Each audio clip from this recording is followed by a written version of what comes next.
Here we are with our C major scale in the xylophone. Again, a pretty basic thing, but what we're going to do at this point is we're going to go ahead and make these into chords. We talked yesterday about how to make chords. What you do is you're going to stack thirds on top of each other. So right here we have the first note of every chord that we're going to make, and what we have to do is just start stacking those thirds. I told you yesterday, most chords usually have 3 or more notes to them.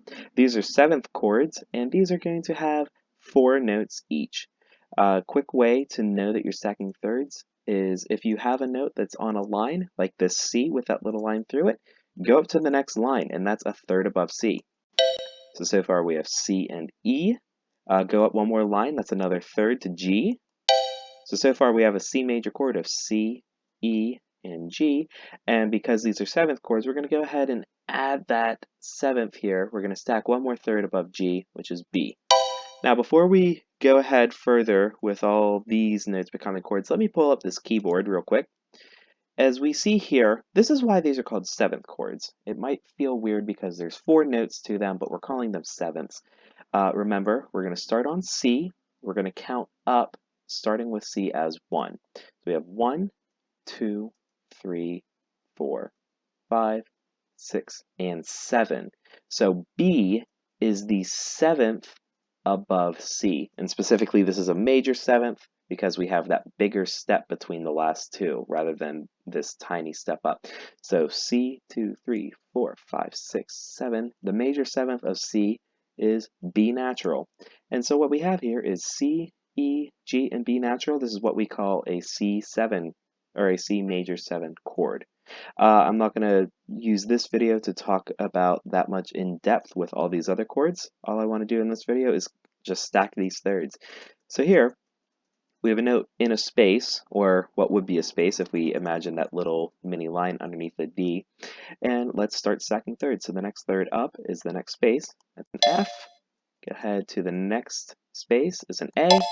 And one more space, because we have 4 notes in each of these chords, is C. Okay, next up is this E that we're going to turn into a 7th chord. So we have the E on the line. A third above that is G. Stack another third to B. And stack one more third to D. Next up, F is in the space. 1/3 above that is an A. Stack a third of a C. And stack one more third, which is E. Moving forward, we have G. We're going to stack a third above that is B. Another third is D. And another third above that is F. Now we're starting to get pretty high, but that's okay. We have an A here, a third above A. Stack that is a C. Stack another third is an E. One last third on this chord is a G. And here we have a B. We're going to stack a third above that is D. Another third is F. One more third is A. This line here, this note with one line through it above the treble clef F, that is an A. And finally, we have a C. Let's stack a third above that is E. One more third is G. Oh, that didn't go through. There we go. And the last third is going to be this B. The note above this mini line, above the treble clef staff, this top note here, that is once again B. Let's go from the beginning. Now these are going to sound a little crunchy probably because we have some more tenseness. And we'll get into that later, but let me just play this back so we can hear what all these 7th chords sound like.